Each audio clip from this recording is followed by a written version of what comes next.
Se tem uma coisa que assusta o médico de plantão, é o paciente que interna por um motivo e de repente ele aparece com uma suspeita de infecção.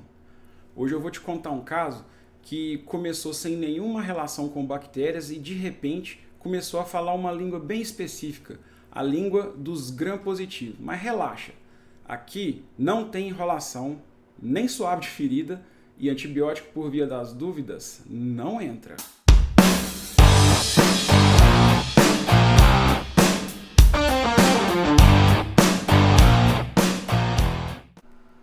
Olá, eu sou Pedro Carneiro, eu sou infectologista e esse é o seu Cultura de Infecto.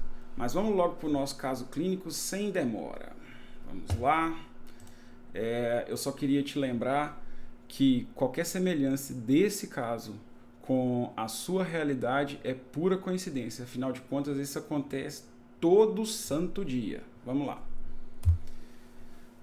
Então, trata-se de um paciente de sexo masculino, 68 anos, hipertenso e diabético, com uma história de 3 semanas atrás, ter sofrido uma fratura do húmero proximal direito, que foi tratada cirurgicamente. Ele retornou ao pronto-socorro após 15 dias dessa última alta, queixando o quadro de fadiga intensa, inapetência e dor no ombro operado.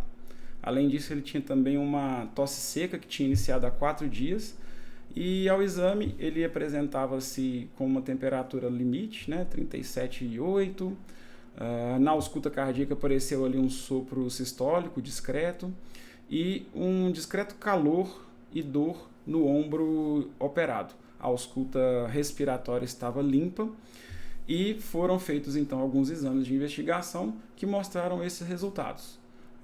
Uma hemoglobina de 10,4, leucócitos levemente aumentados, ou talvez nem aumentados, mas 11.800 células com uma PCR de 82. Essa sim, um exame com uma certa alteração. O raio-x do tórax era normal e foram coletadas 3 amostras de hemoculturas devido a essas queixas aí de fadiga intensa, inapetência e também por causa dessa descrição de um sopro. Ok? O raio-x do ombro, do húmero, ele mostrava que a fratura estava alinhada e sem sinais de soltura dos materiais utilizados. Então, até aqui parece o quê? Parece ortopedia pura, correto? Mas a experiência, o médico experiente sabe que o paciente tem história de manipulação cirúrgica, utilização de material inerte, placas, parafusos, próteses, órtese, etc. E algumas alterações de exame. Temos aí uma anemia, temos uma PCR mais alta, e aí o radar já fica ligado, por exemplo, para a presença de infecção. E aí até aqui o que a gente pode pensar em relação a esse caso? Nós temos o paciente com dor no ombro, e essa dor pode ser encarada como um sintoma de infecção, certo? E essa tosse seca, será que ela tem alguma importância para o quadro, gerar o quadro específico desse paciente, ou ela é um sintoma relatado, mas sem muita relação com o quadro em si? Ou isso nós podemos pensar que é um quadro inflamatório secundário ao próprio procedimento? Ou talvez um pequeno hematoma que se formou na região da ferida operatória que está sendo reabsorvido e que gera, às vezes, essa reação inflamatória. O paciente pode ter sofrido algum tipo de traumatismo, feito um esforço, uma sobrecarga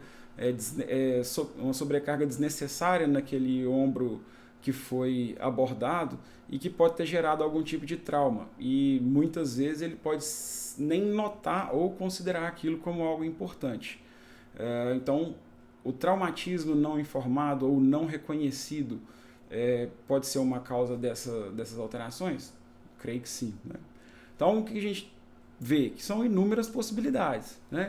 Mas que, resumindo, o mais marcante, o mais importante, o que você tem que levar em consideração do final de tudo, antes de definir uma causa específica, de falar, esse paciente tem isso, nome, CPF, RG, identidade e o CEP, não. Você tem um paciente que tem um quadro inespecífico, inflamatório e que está estável, não tem nenhum critério de gravidade.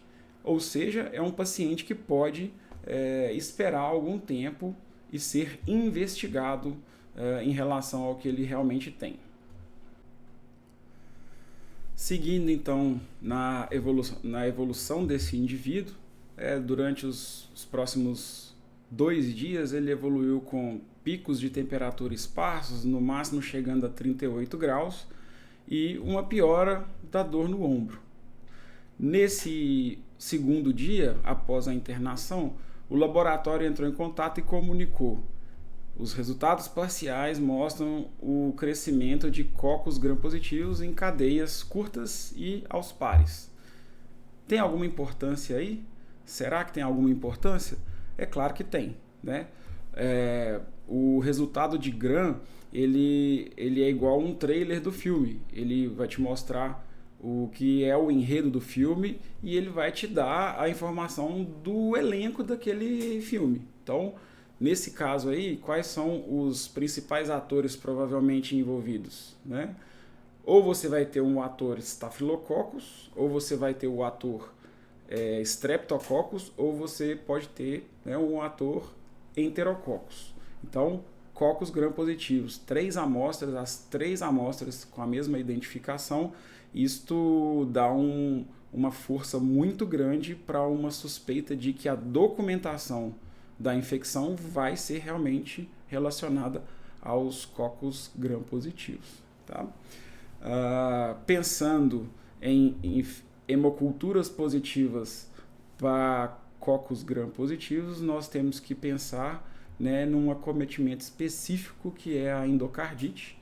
E pensando nisso, né, o nosso colega bastante experiente solicitou lá o ecocardiograma transtorácico.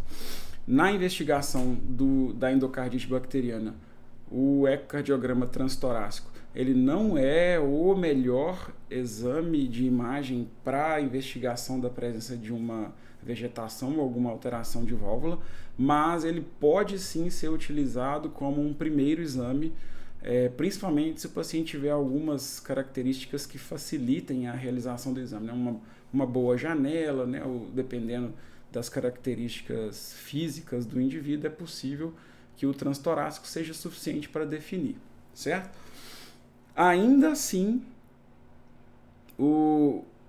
as equipes, né, na discussão optaram por não iniciar um tratamento, uma vez que o paciente se mantinha com estabilidade e sem critérios de gravidade.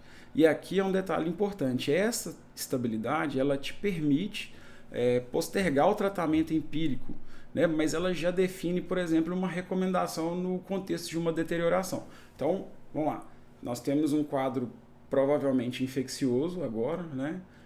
Possivelmente de endocardite e muito provavelmente causado por um coco gram-positivo. Dentro do seu registro de cuidado e de plano daquele dia, do seu paciente, você pode deixar registrado que nós, né, optamos por não iniciar o tratamento empírico, uma vez que está assim, assim e assim, mas em caso de deterioração e havendo indicação de um tratamento antimicrobiano, iniciar com tal esquema. No caso aqui, a gente poderia deixar uma vancomicina mais ceftriaxona, por exemplo, que apresentaria uma excelente cobertura para cocos gram-positivos, na maioria deles, né, hospitalares, né, os estafilococos que têm resistência a beta-lactâmico, cobertura com a vancomicina, e a ceftriaxona, e para o enterococcus também, e a ceftriaxona apresenta uma excelente cobertura para as espécies de Streptococcus, sendo uma das melhores medicações no tratamento das infecções causadas por estes micro-organismos. Beleza? Então, até agora, tudo tranquilo, sem correria, sem ansiedade e tudo de forma muito pensada, muito trabalhada na definição dos tratamentos desse indivíduo. Agora vamos falar um pouquinho da microbiologia na prática, e aqui é realmente o momento em que você tem o pulo, né? A informação fazendo com que você tome decisões extremamente bem adaptadas e ajustadas para o que o seu indivíduo precisa, sem necessidade de intervenções amplas demais ou inespecíficas demais, né?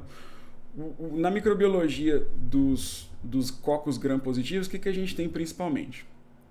A gente tem lá os estafilococos, eles se organizam em cachos, né? Normalmente essa é a imagem que é vista na microbiologia ao microscópio na hora de fazer a análise. Não sei se vocês sabem como funciona isso.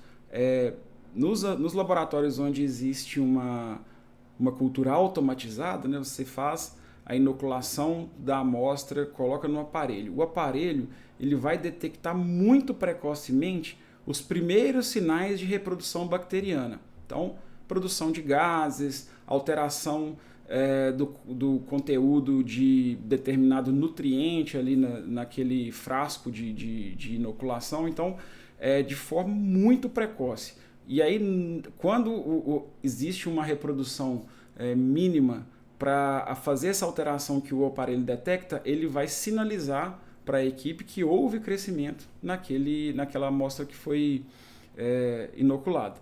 E aí, o que o microbiologista faz? Ele faz uma retirada de uma alíquota dessa amostra que está incubada, ou de todas elas que tiverem positivado, faz uma lâmina e uma coloração pelo Gram.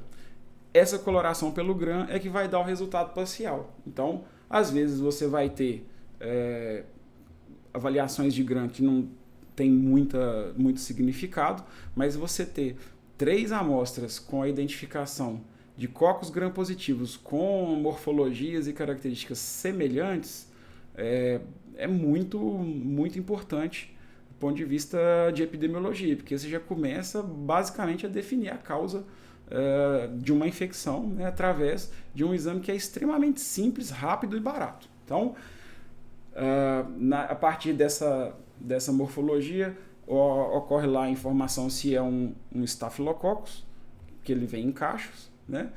Se os cocos estão organizados em cadeias ou pares, eles podem ser o Streptococcus ou podem ser o Enterococcus também. A morfologia dos dois é bastante semelhante. E o que diferencia um do outro é que o Enterococcus ele é uma bactéria com uma morfologia muito próxima do Strepto, mas assim, a resistência e a persistência dele é modo ninja. É uma bactéria extremamente difícil de tratar e ela é uma bactéria de evolução lenta, de colonização de superfícies, de colonização de locais de materiais inertes, e isso muitas vezes piora, né, ou atrasa a evolução e o tempo de tratamento do paciente. Então, sempre lembrar que a importância do Gram, que ele não é o definitivo, mas ele te permite utilizar a arma mais específica que você tiver ali disponível no seu arsenal, né? Então, em vez de abrir um espectro de tratamento para um paciente, né, vamos supor que houvesse lá a informação de que as culturas ficaram positivas e só. 3 amostras de hemocultura estão positivas e não tem mais nenhuma informação. Se fôssemos iniciar um tratamento empírico, haveria necessidade de cobertura de germe gram positivo, certamente, mas também talvez fosse importante, né, colocar ali uma cobertura um pouco mais ampla para germe gram negativo, porque uma vez que houve uma manipulação, uma manipulação cirúrgica num ambiente hospitalar, existe uma chance considerável de que a causa daquela infecção não seja um gram positivo, apesar de uma epidemiologia um pouco mais favorável ou mais sugestiva de acometimento por germe gram positivo. Então, em vez de usar vancomicina mais ceftriaxona, por exemplo, como foi definido de plano para iniciar o tratamento, a gente talvez usasse uma composição com carbapenêmico, que já amplia o espectro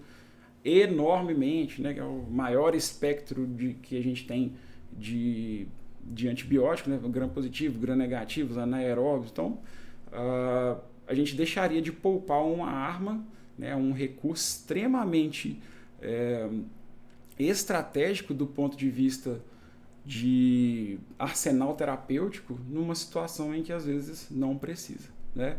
Então, até aqui, essa condução é a condução perfeita, é a condução mais interessante que poderia ser feita.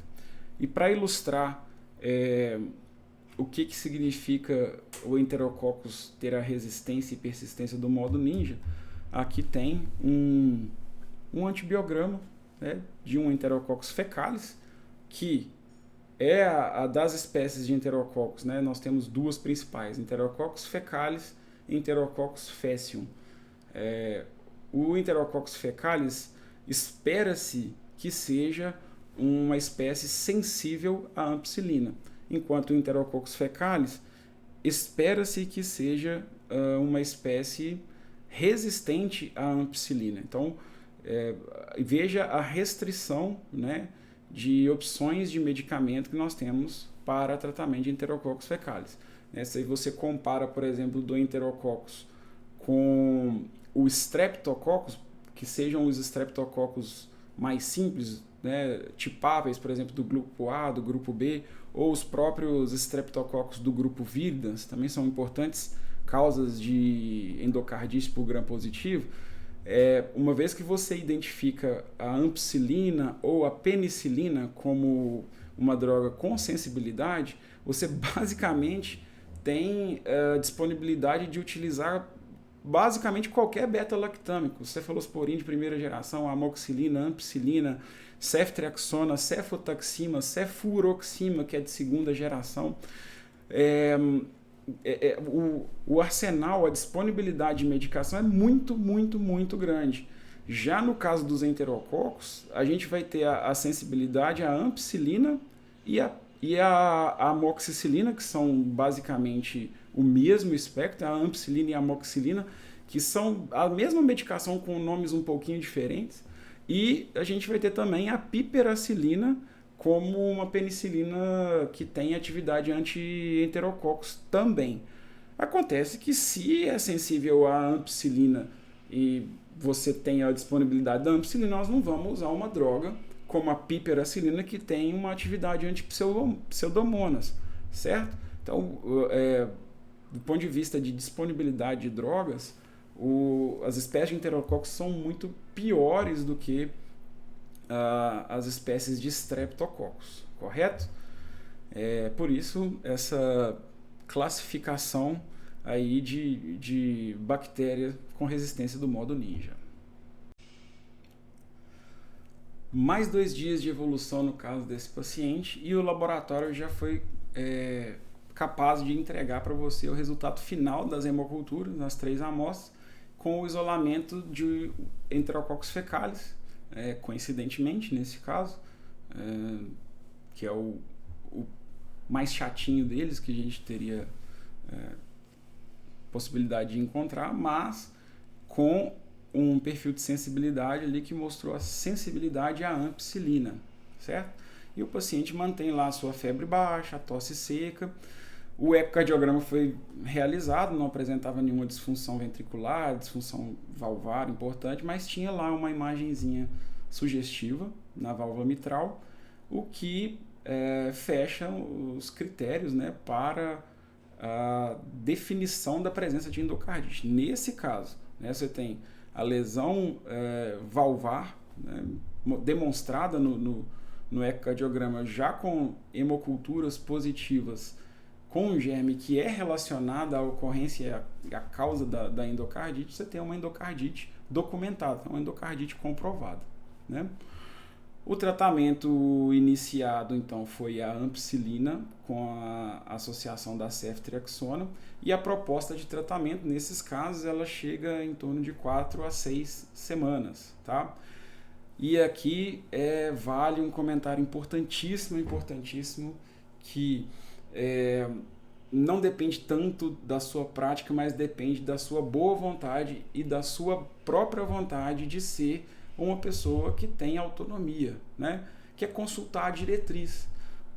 Os tratamentos das endocardites, eles têm diretrizes muito bem descritas da Sociedade Europeia de Cardiologia, da American Heart Association, todos esses grandes órgãos, né, de classe, né, de especialidade, eles têm as diretrizes de tratamento.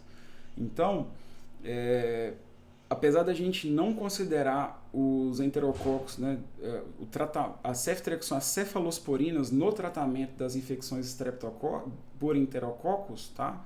Vamos lá. Ceftriaxona para o tratamento de infecções por enterococos.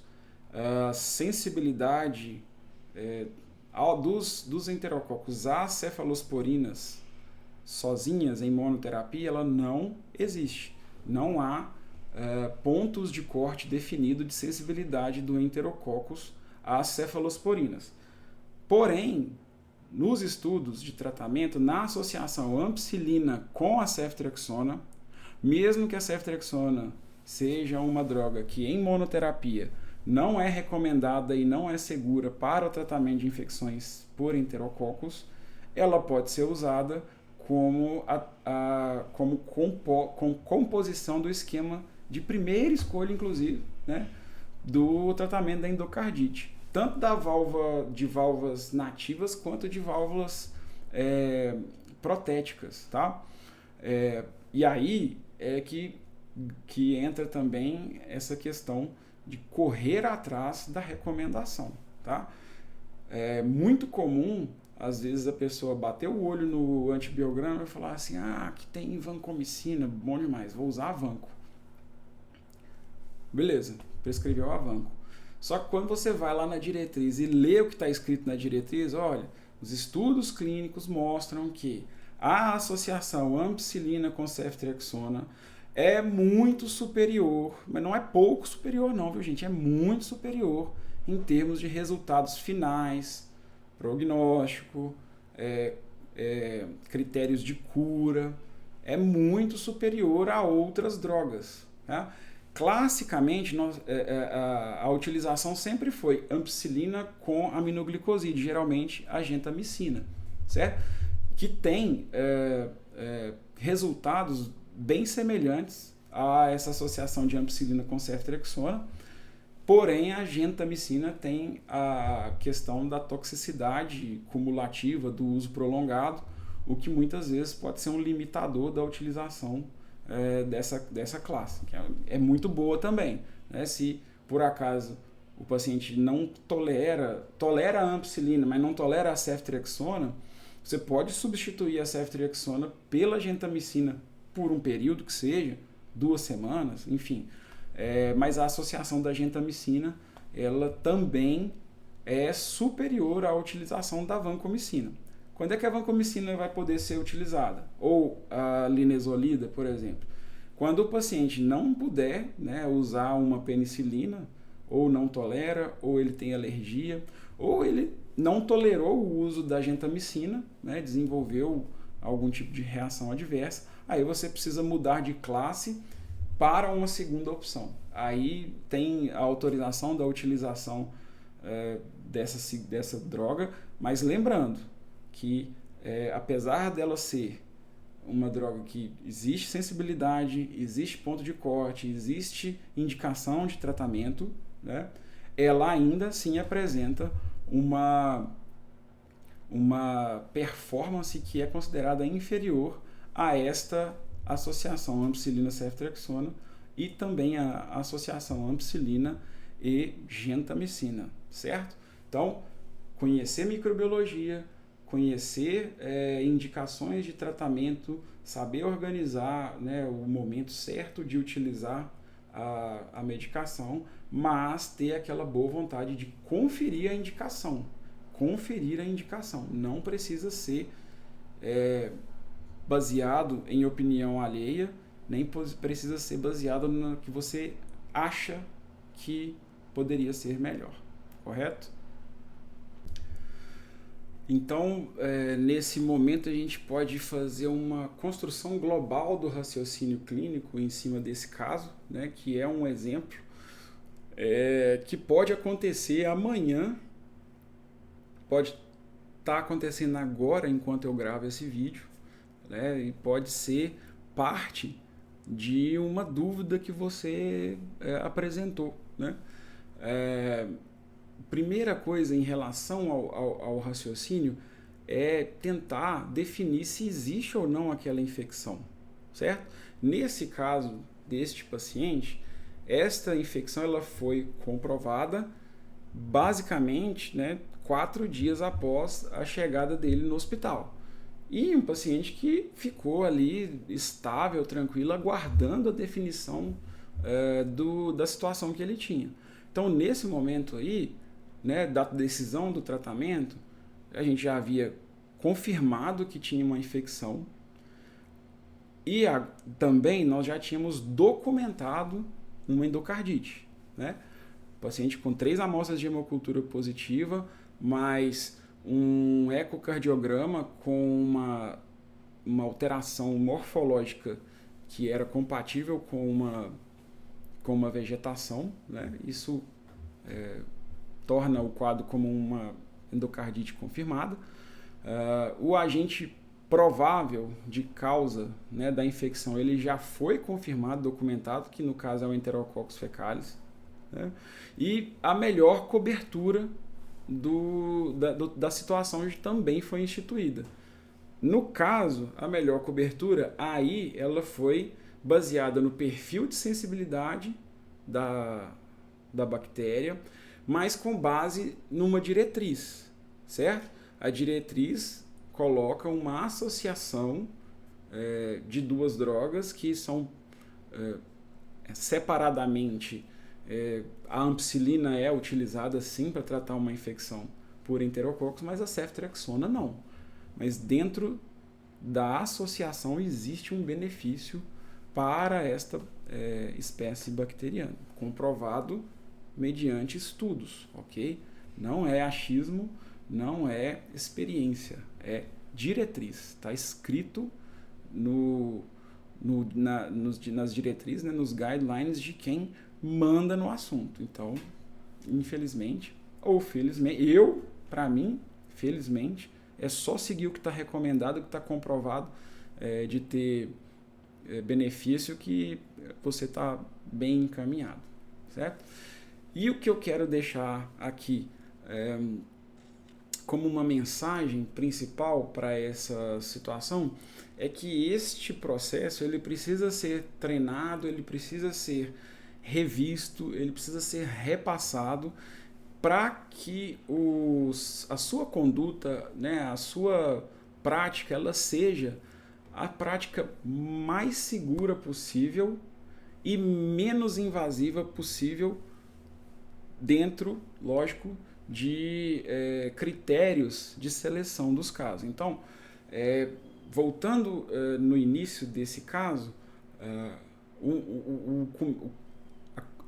o início de um tratamento empírico logo na chegada do paciente, talvez no primeiro dia ou no segundo dia, provavelmente levaria esse indivíduo a utilizar drogas de muito amplo espectro e com um potencial de toxicidade mais alto. Vancomicina mais meropenem, dependendo da situação, vancomicina com piperacilina tazobactam, que é uma associação bacana para causar uma disfunção renal, ou ertapenem, que é um carbapenêmico que não tem ação anti-pseudomonas, por exemplo, para a gente poupar, na verdade, diminuir a pressão seletiva nas espécies de pseudomonas, ou associação com cefepime, por exemplo, uma cefalosporina também que tem atividade anti-pseudomonas. De qualquer forma, né, um tratamento ali empírico, ele muito provavelmente seria de espectro e toxicidade acima do que o paciente precisava. E o mais importante é que em nenhum momento da chegada dele até o diagnóstico, ele apresentou sinais de necessidade de início imediato de tratamento. Este é o grande a grande característica dessa situação, que diferencia às vezes, né, a ocorrência de eventos adversos numa internação é isso, é tentar programar o momento da intervenção para a situação mais tardia possível dentro da segurança, né? Então, para isso acontecer, a gente precisa ter esse treinamento, tem que ter uma metodologia de avaliação, e isso é fácil, entre aspas, é simples de ser desenvolvido, mas precisa prática, precisa conhecer e precisa colocar em prática, né? Para que isso ocorra de forma realmente adequada, a gente precisa ter conhecimento, né, de microbiologia, né? Coco gram-positivo, o que eu estou esperando? Estou esperando estáfilo, estrepto e enterococo, certo? Saiu o resultado, é enterococos. Aí eu já peguei um resultado fechado, já peguei um perfil de sensibilidade e vou correr o quê? Atrás da diretriz. Diretriz de endocardite. Pega uma, pega duas, pega a que é brasileira, pega a brasileira e compara com uma externa, toma a decisão guiado pela diretriz. Quer telefonar para o colega mais experiente ou para o infectologista, né, se no lugar que você trabalha tem um infectologista com disponibilidade, bom também, ótimo. Inclusive é razoável, né, sempre discutir um tratamento empírico com o infectologista, mas o conhecimento da diretriz também te dá essa autonomia. E em nenhum momento, né, do tratamento do atendimento desse paciente haveria possibilidade de se questionar as decisões que foram tomadas, uma vez que havia registros, né? Quando há registros claros das condições que o indivíduo apresenta, você consegue justificar as suas atitudes ou as suas atitudes, né? Podem ser atitudes de iniciar uma intervenção ou de não iniciar uma intervenção. Não iniciar uma intervenção pode ser tão importante quanto iniciar. E aí, para que isso aconteça de forma segura e de forma correta, né, que dê um bom resultado para o seu indivíduo, é que a gente precisa de ter familiaridade com conceitos, né? Muita gente acha que conceitos teóricos são pouco aplicáveis na prática. Isso é um grande erro fazer esse distanciamento da prática clínica em qualquer situação, no consultório, no pronto-socorro, na UTI, na enfermaria de um hospital. Todo conceito teórico ele precisa fazer parte do seu raciocínio e da sua definição terapêutica, né? Seja para iniciar ou para não iniciar. Então, o que a gente tem hoje, por exemplo, de conceitos que poderiam ter interferido na tomada de decisão deste paciente, deste caso, né? Nós temos os conceitos de CIRS, né, inflamação sistêmica, nós temos o conceito de sepse, que já envolveria a inflamação sistêmica com uma suspeita ou confirmação de infecção, mais uma disfunção orgânica, e aí nesses casos, realmente, eu não vou ficar 2, 3 dias esperando o resultado da cultura. Eu vou fazer um tratamento voltado para aquilo que eu tenho de informação, né? Nem que seja a informação do perfil epidemiológico da instituição, né? Na ausência do resultado de GRAM, na ausência do resultado final da hemocultura, se eu tenho um paciente com um quadro sistêmico de verdade, né? O conceito, os critérios de CIRS estão preenchidos e o paciente apresenta uma possível disfunção orgânica, né? Não necessariamente um choque, mas, né, fica hipotenso, começa a apresentar alteração respiratória, uma dessaturação, aí já está indicado, né, o início do tratamento não sei aonde, não sei porquê, não sei quem é, mas se não começar esse tratamento, no choque em até 1 hora, na sepse em até 3 horas, eu estou comprometendo a chance desse paciente sobreviver. Então, não dá para esperar. Mas na ausência desses critérios de gravidade, existe respaldo completo para você não iniciar o tratamento. E deixa registrado lá, olha, meu paciente está assim, assim, assim. Caso ele apresente critérios de deterioração clínica, critérios de sepse, choque séptico, instabilidade e tal, começar tal e tal esquema de antibiótico de acordo com o resultado do GRAM, da hemocultura, ou de acordo com a recomendação do protocolo do hospital, de acordo com a discussão que eu tive com o infectologista ou com outro colega que tenha experiência, né? Mas aí é experiência, conhecimento, não é opinião, não é opinião, não é opinião.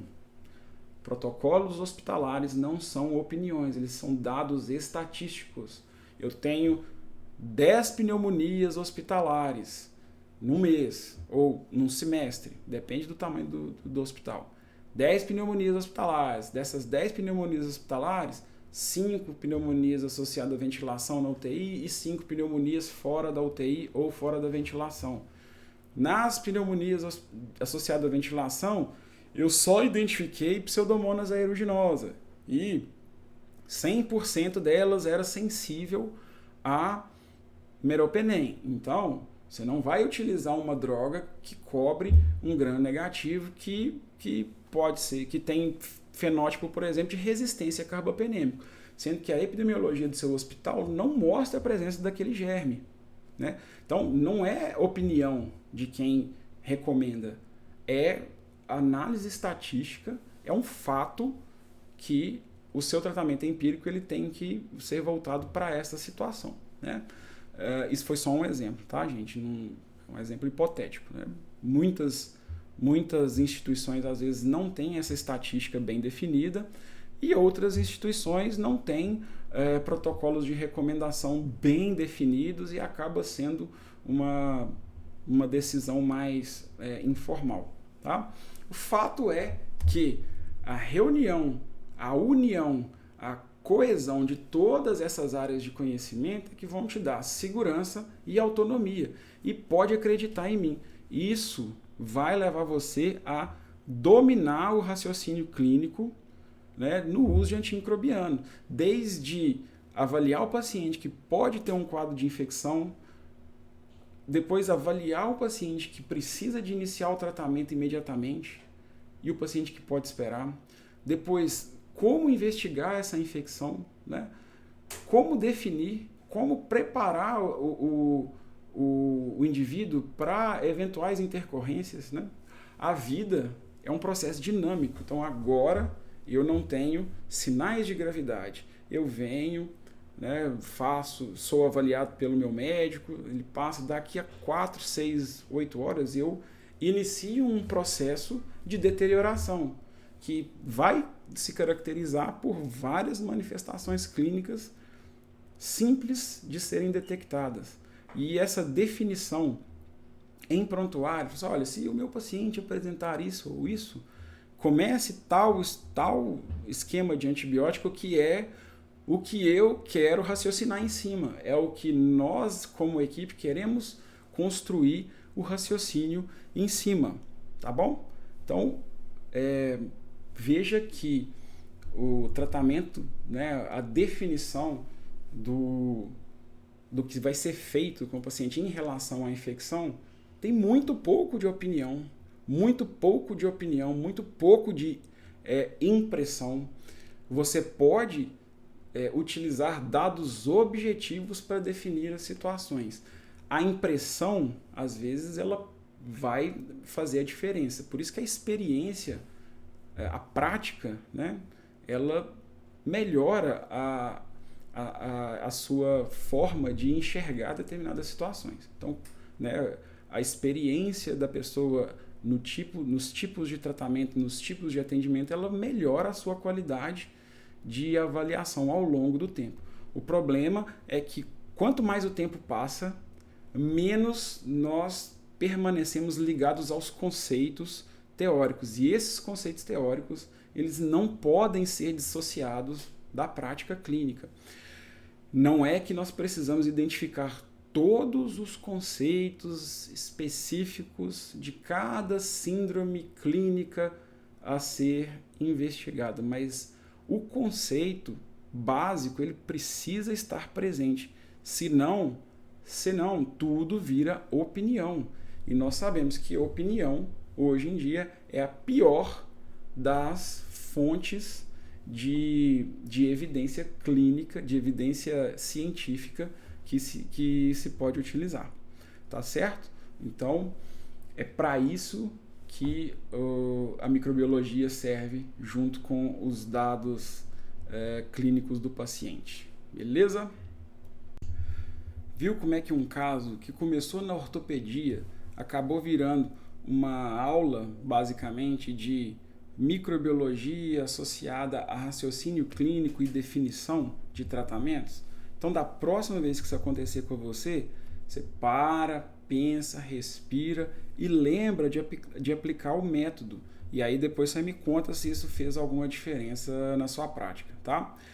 Se o conteúdo do vídeo foi legal para você, eu vou te pedir o favor, né, de inscrever aqui no canal, curtir o vídeo, e se tiver algum colega que você acha que deveria ter assistido esse vídeo também, você dá um toque nele lá e pede para assistir e acompanhar para poder ter bastante informação em relação a isso, tá bom?